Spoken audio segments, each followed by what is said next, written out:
Bien-aimés, ces jours de réouverture, et je voudrais vous saluer dans le magnifique nom de Jésus-Christ, notre Seigneur et Sauveur.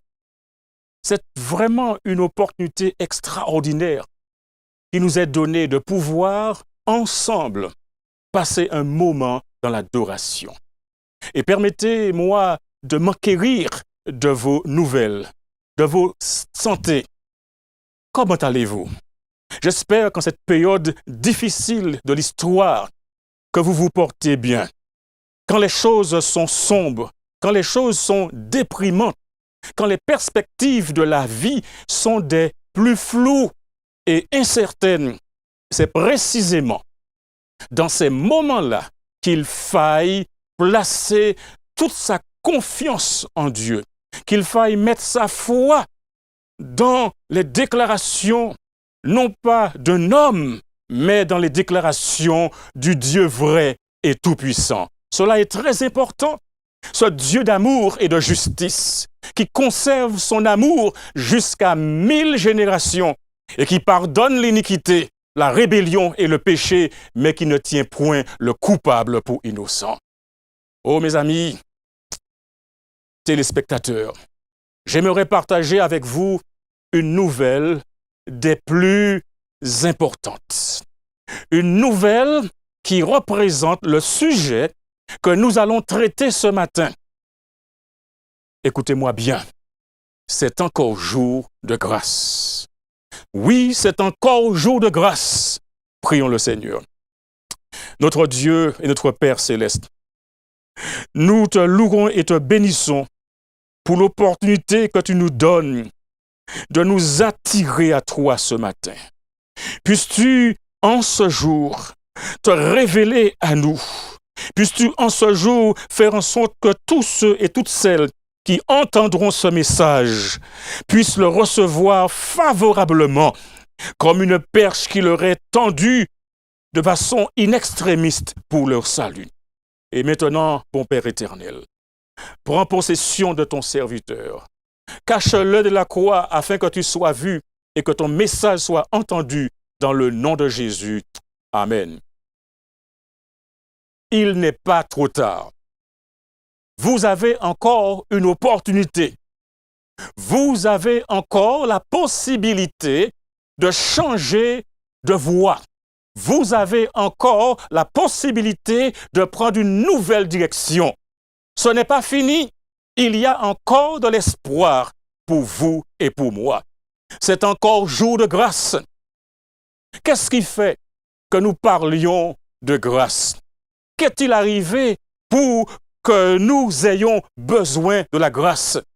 Je vous invite à lire avec moi dans le livre des commencements, dans Genèse chapitre 3, à partir du verset 1.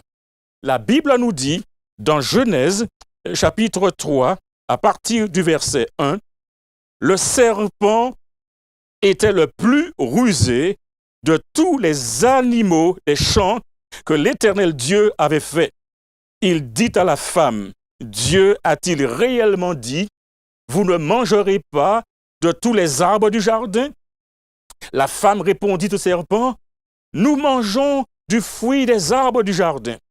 Mais quant au fruit de l'arbre qui est au milieu du jardin, Dieu a dit, vous n'en mangerez point et vous n'y toucherez point, de peur que vous ne mouriez. Alors le serpent dit à la femme, vous ne mourrez point, mais Dieu sait que le jour où vous en mangerez, vos yeux s'ouvriront et que vous serez comme des dieux connaissant le bien et le mal. La femme vit que l'arbre était bon à manger et agréable à la vue et qu'il était précieux pour ouvrir l'intelligence. Elle prit de son fruit et en mangea et elle en donna aussi à son mari qui était auprès d'elle et il en mangea. Mais notons le verset 7. Les yeux de l'un et de l'autre s'ouvrirent. Ils connurent qu'ils étaient nus et ayant conçu des feuilles de figuier, ils s'en firent des ceintures. Le diable, par la présentation du serpent, s'était opposé à l'ordre de Dieu. Et la femme avait été séduite par ces paroles qui montraient combien, s'il mangeait le fruit, s'il se tournait ou se détournait de l'ordre de Dieu, il serait comme des dieux, connaissant le bien et le mal. Et lorsqu'il s'engage dans cette voie, au lieu de devenir comme des dieux, au lieu de devenir comme Dieu, ils découvrent leur nudité. Ils découvrent leur déchéance et ils s'enfilent des ceintures afin de se couvrir. La notion de la grâce est liée à la réalité du péché. Le péché a entraîné de terribles bouleversements. Le péché a entraîné des conséquences inimaginables. Le péché, dans sa phase extrême, a accouché de la mort. Au point où l'apôtre Paul va dire dans Romains chapitre 6, verset 23, « Le salaire du péché, c'est la mort. » La mort est entrée sur notre planète. Le mal porte un nom, le péché. Et de quelle manière s'y est-il introduit? Il s'y est introduit par la désobéissance au commandement du Créateur. Car, selon 1 Jean, chapitre 3, verset 4, « Quiconque pêche transgresse la loi. Et le péché est la transgression de la loi. » Oui, mes amis, le péché a produit la mort. Oui, le péché est donc mauvais, dangereux et qui plus est, contagieux.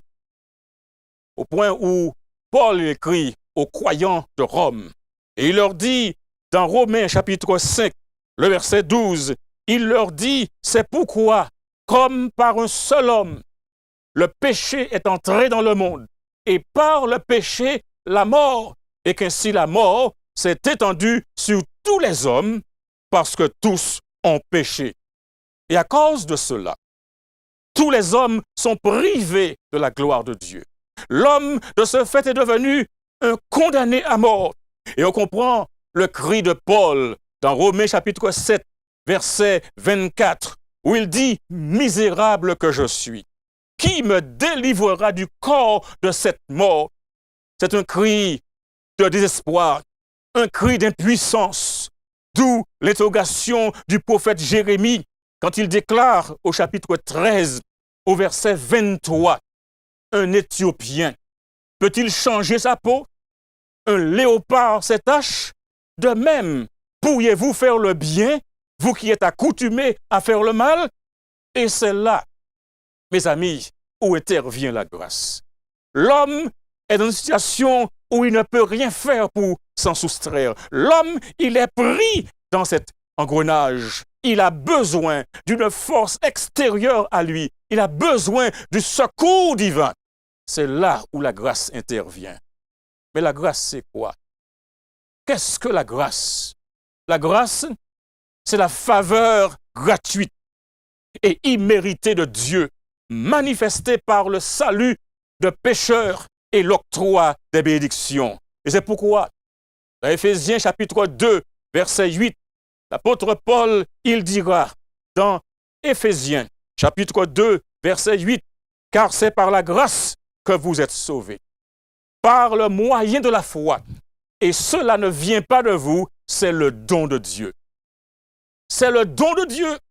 Ce n'est pas quelque chose qui émane de l'effort humain, de l'intelligence humaine, de l'exercice de la volonté, mais la grâce est un don de Dieu et cela nous est donné par le Christ. Et concernant le thème d'aujourd'hui, c'est encore jour de grâce, c'est un délai officiellement accordé pour que l'on arrête ce que l'on est en train de faire.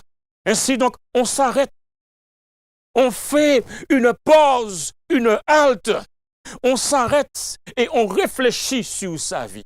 On réfléchit sur ses relations. On réfléchit sur la tournure de sa vie. On s'arrête et on réfléchit. Et après avoir réfléchi, on prend une décision. On prend la décision de donner une nouvelle orientation à sa vie. Et pour toi, monsieur, pour toi, madame, C'est notamment un délai prolongé accordé à titre de faveur exceptionnelle, de faveur spéciale. Oui, la grâce est disponible aujourd'hui. Et Paul, écrivant à Tite, au chapitre 2, verset 11, il dit, « Car la grâce, source de salut pour tous les hommes, a été manifestée. » Et nous voyons aussi dans Jean 1, verset 14, « Et la parole a été faite chair, et elle habitait parmi nous pleine de grâce et de vérité. » Mais posons-nous la question, mais pendant combien de temps encore la grâce va-t-elle durer? Pendant combien de temps cette grâce sera disponible? Un jour, un médecin dit à son patient qu'on allait arrêter la chimiothérapie pour des soins de confort, dits palliatifs. Ce dernier ne voulait pas y croire. Il se disait, mon médecin s'est trompé. Ce n'est pas possible. Pas moi. Alors qu'il avait de plus en plus de douleur, qu'il se sentait de plus en plus fatigué, qu'il avait du mal à se déplacer, qu'il avait beaucoup maigri. Comment dire? Pour lui, il y avait encore de l'espoir. Il pensait, sans trop se faire d'illusions, quand même qu'il finirait par aller mieux. Il passait une mauvaise passe. Voyez-vous, la déclaration de son médecin fut comme une sentence. La question que je pose à nouveau, combien de temps reste-t-il? Peut-être que vous vous trouvez dans une situation de santé précaire. Peut-être que le médecin a diagnostiqué quelque chose de terrible, a dit qu'il vous reste peu de temps à vivre. Et là, vous réfléchissez, là, vous êtes dans le désarroi. Combien de temps encore vous reste-t-il à vivre? Il y a ici l'exposition de la problématique du temps. Mais pendant combien de temps encore va-t-elle durer? Combien de temps encore la grâce va être disponible? Notons l'adverbe « encore ». L'adverbe « encore » s'emploie pour marquer la persistance de l'action, pour marquer la persistance d'un état. L'adverbe « encore » s'emploie pour marquer la répétition ou le renforcement. Je vous dis, c'est encore jour de grâce. Et cela pose la question du temps. Le temps qui passe, le temps qui s'écoule, le temps qui s'envole, le temps perdu, le temps gaspillé. Combien de temps me reste-t-il encore avant l'échéance? C'est encore jour de grâce. Pose également la question de l'opportunité par rapport au temps. Et on est en droit de se poser la question de combien de temps on dispose, combien de temps me reste-t-il encore? Ça est une question individuelle, mais aussi une question collective. Combien de temps nous reste-t-il encore? Ce temps, le calcule-t-on en années, en mois, en semaines, en jours, en heures, en minutes, en secondes? Combien de temps nous reste-t-il encore?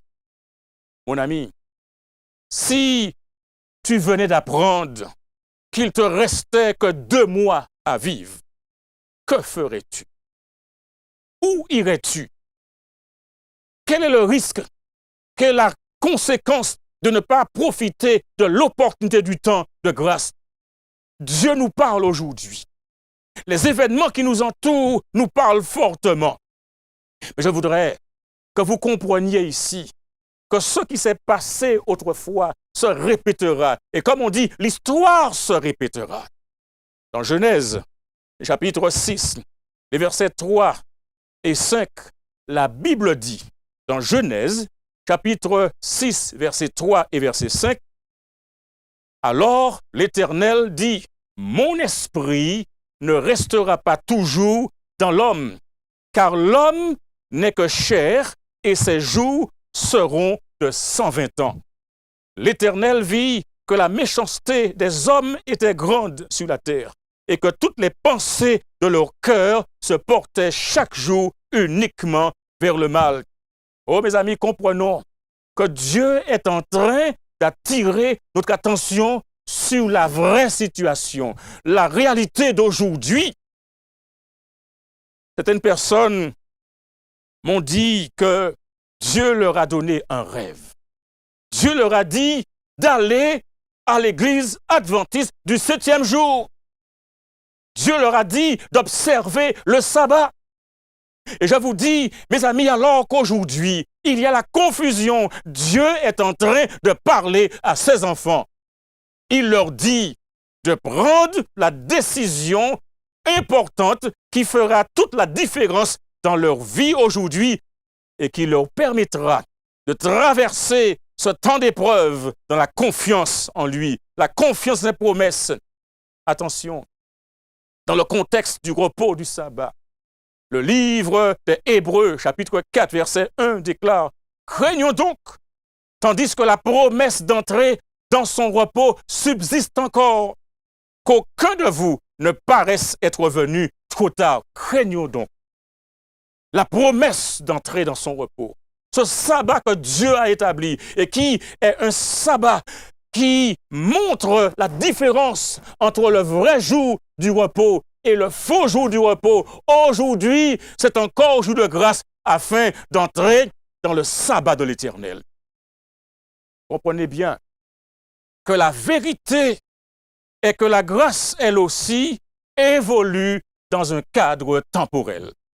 D'ailleurs, le psalmiste, au psaume 95, verset 7, il déclare « Car il est notre Dieu, et nous sommes le peuple de son pâturage, le troupeau que sa main conduit. Oh, si vous pouviez écouter aujourd'hui sa voix, si vous pouviez écouter aujourd'hui sa voix, et non pas la voix d'autres personnes, mais écoutez la voix de Dieu.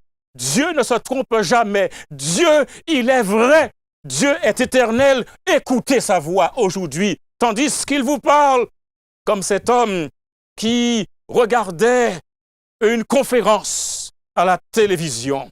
Et cet homme a vu s'afficher sur l'écran un numéro de téléphone.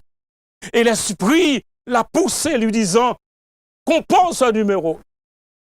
Et l'homme a composé ce numéro, mais pour l'enregistrer. Mais pour le faire, il faut lancer l'appel. Et il a arrêté tout de suite. Mais quand il a arrêté, dans mon téléphone, ça a marqué rouge, son numéro est apparu. Et je l'ai appelé. Et quand je l'ai appelé, il me dit « Je regarde la conférence ».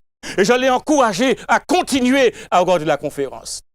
Et que je le rappellerai ensuite. Et quand la conférence fut terminée, je l'ai appelé. Et là, on a échangé pendant 1 heure. On a pris la parole de Dieu dans Matthieu chapitre 3, où il est question de repentance, où il est question de gens qui baptisaient au Jourdain, où il est question de personnes qui venaient et qui confessaient leurs péchés et qui étaient baptisés par Jean dans le fleuve du Jourdain. Et cet homme, je l'ai rencontré quelques jours après. Nous avons échangé. Et aujourd'hui, cet homme se réjouit dans le Seigneur parce qu'il a été baptisé au nom du Père, du Fils et du Saint-Esprit. Et je crois, aujourd'hui, si vous entendez sa voix, dit Jésus, n'endurcissez pas votre cœur. Aujourd'hui est le jour du salut. Il est réservé aux hommes, d'après Hébreux 9, verset 27, de mourir une seule fois, après quoi vient le jugement. Combien de temps encore la grâce va-t-elle durer? Oh, je frémis.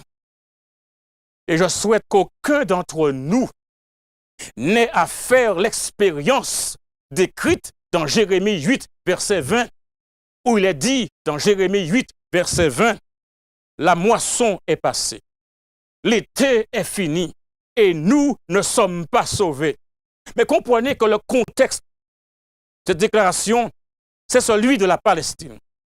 La Palestine où la récolte des céréales commence vers le mois d'avril et la récolte des fruits a lieu vers le mois d'août ou le mois de septembre. Et quand les récoltes de céréales ont échoué, il y avait encore l'espoir qu'il y aurait un rendement de raisin, un rendement de figues, un rendement d'olives. Mais pour Judas, la saison de la cueillette des fruits. La dernière occasion était passée. Et il n'y avait pas eu de délivrance. Son sort était désormais inévitable. Mes amis, bientôt, pour le monde, le dernier été viendra et la dernière moisson sera récoltée.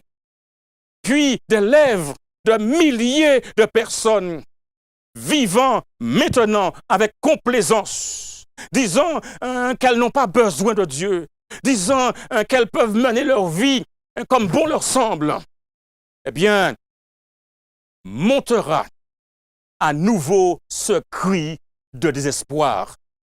Quand nous lisons à nouveau dans Jérémie chapitre 8, le verset 20, où il est dit « La moisson est passée, l'été est fini et nous ne sommes pas sauvés. » Combien de temps reste-t-il encore?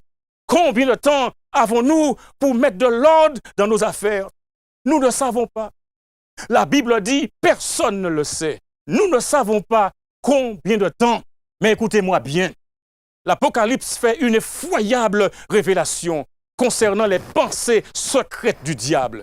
La Bible nous dit, dans le livre de l'Apocalypse, chapitre 12, verset 12, la Bible dit, la dernière partie du verset 12 déclare, « Le diable est descendu vers vous, animé d'une grande colère, sachant qu'il a peu de temps. » Si vous pensez que vous avez toute l'année, que vous avez toute la vie et que vous pouvez faire la chose quand vous voulez, je vous dis aujourd'hui que le diable, selon l'Apocalypse, chapitre 12, verset 12, est descendu vers vous, animé d'une grande colère. Pourquoi? Parce qu'il sait qu'il a peu de temps. Ainsi, amis chrétiens, c'est le temps de l'estimation pronostique. Et nous parlons d'estimation pronostique lorsqu'il est question de personnes qui, sur le plan médical, passent d'un traitement curatif à un traitement palliatif. L'estimation pronostique est importante. Elle permet aux patients de se préparer, de préparer la transition du patient des soins curatifs aux soins palliatifs. L'estimation pronostique est importante parce qu'elle permet de vérifier l'admissibilité du patient à des programmes ou des ressources d'accompagnement de fin de vie. L'estimation pronostique est importante parce qu'elle permet aux patients et au personnel soignant de prendre des décisions éclairées quant au traitement ou aux soins. Oui, l'estimation pronostique est importante parce qu'elle permet aux patients de prendre ses dernières dispositions. Oh oui, l'estimation pronostique est importante parce qu'elle permet aux proches de vivre le plus harmonieusement possible la fin de la vie d'un être cher. Et sur le plan spirituel, l'estimation pronostique est importante parce qu'elle permet de vérifier son niveau de relation sur le plan vertical, sur le plan horizontal. Elle permet aux croyants et aux soignants spirituels de prendre des décisions éclairées quant au traitement et aux soins spirituels qu'il faut apporter. Elle permet aux chrétiens de la fin des temps de prendre leurs dernières dispositions. Elle permet d'arrêter de faire le mal, de confesser ses péchés, de faire la paix avec Dieu et la paix avec ses semblables. Oui, l'estimation pronostique spirituelle permet de se réconcilier, de mettre de l'ordre dans le bazar de sa vie. Le temps est venu de ne pas clocher des deux côtés, de ne pas jouer, mais d'être sérieux dans sa relation avec Dieu, dans sa relation les uns avec les autres, et d'avoir la conscience que le temps est venu pour nous afin de proclamer l'Évangile, d'accomplir la mission que le Christ nous a donnée, et de ne pas lésiner, mais de ne pas se perdre dans des causes qui ne valent pas la peine, mais de donner toute l'énergie, toute l'attention à la cause de Dieu et avancer de manière certaine, sans broncher. Oui, L'estimation pronostique spirituelle est importante parce qu'elle permet aux proches, aux frères et sœurs de vivre le plus harmonieusement possible la période de la fin des temps et d'être prêt pour le temps d'épreuve et la venue de Jésus. Oh mes amis, déjà en 1890, dans le journal Les Signes des Temps, il était dit « La tempête approche ». Oui, la tempête approche. Et de manière particulière, en 1890, il était invité, la jeunesse était invitée à rechercher Dieu avec ardeur. La jeunesse d'aujourd'hui est invitée à chercher Dieu avec ardeur. J'ai de bonnes nouvelles pour vous. La plupart des appels que je reçois, où des gens sont à la recherche d'accompagnement, et puis ce sont des jeunes. La jeunesse prend connaissance, prend conscience aujourd'hui de son besoin de Jésus. Oh mes amis, déjà en 1890, des questions de la tempête qui approche. Et il s'agit de se mettre à l'abri par la repentance envers Dieu et la foi au Seigneur Jésus. Le Seigneur va se lever. Le Seigneur va se lever pour secouer la terre avec furie. Il y aura de l'agitation de tous côtés. Des milliers de bateaux seront précipités au fond des mers. Des navires de guerre seront submergés. Des millions de vies seront sacrifiées. Des incendies éclateront soudainement qu'aucun effort humain ne pourra éteindre. Les plus beaux palais seront consumés par les flammes. Les désastres de chemins de fer deviendront de plus en plus fréquents. Sur les grandes routes du commerce, il y aura de la confusion, des collisions entraînant des morts instantanées. Oh mes amis, écoutez-moi bien, la fin est proche. Le temps de grâce est sur le point d'expirer. Alors, suivons le conseil du prophète Ésaïe. Au chapitre 55, verset 6, « Cherchons Dieu pendant qu'il se trouve. Invoquons-le tandis qu'il est prêt. » Écoutons encore ce que nous dit le prophète Sophonie au chapitre 2, verset 3 de son livre. « Cherchez l'Éternel, vous tous, humbles du pays, qui pratiquez ces ordonnances, recherchez la justice, recherchez l'humilité. Oh, ce qui vient après est terrible. Peut-être serez-vous épargnés au jour de la colère de Dieu. » C'est encore jour de grâce. Nous vivons au temps de la fin. La succession rapide des signes des temps proclame l'imminence de la venue du Seigneur. Nous sommes à une époque importante et solennelle. L'Esprit de Dieu se retire de la terre, peu à peu, mais sans arrêt. Déjà, plaie et jugement frappent les compteurs de la grâce divine. Calamité sur terre, calamité sur mer, instabilité de l'état social, menace de guerre, autant de mauvais présages annonçant la proximité d'événements d'une gravité inouïe. Mes amis, les forces du mal se coalisent et s'accroissent en vue de la crise finale.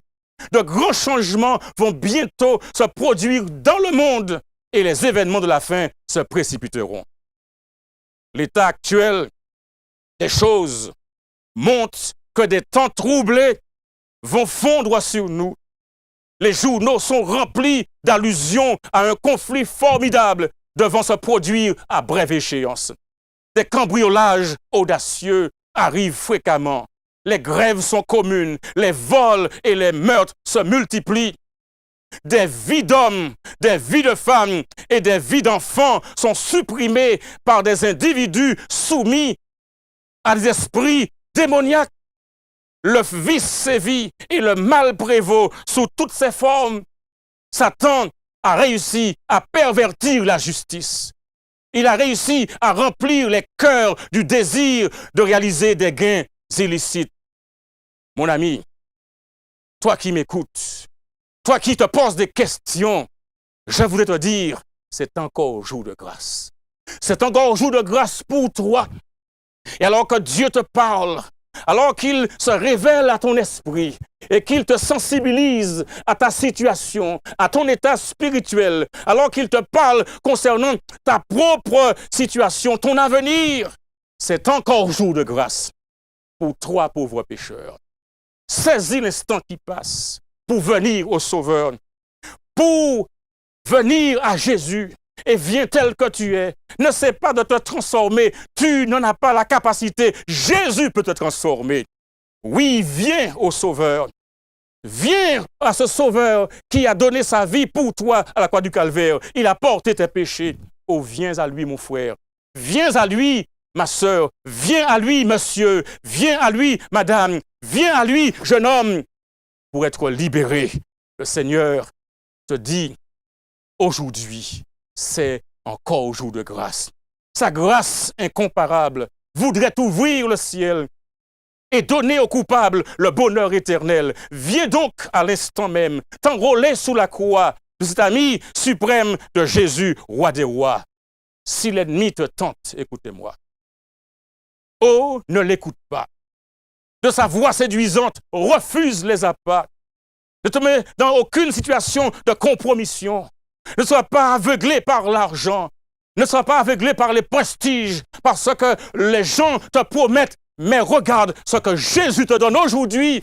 Parce que si tu prends aujourd'hui Jésus au mot, il te prendra entre ses bras. Il te conduira. Il te donnera la victoire. Sur quel que soit le problème auquel tu es confronté, ce Jésus, il est puissant. Ce Jésus, il est tout puissant.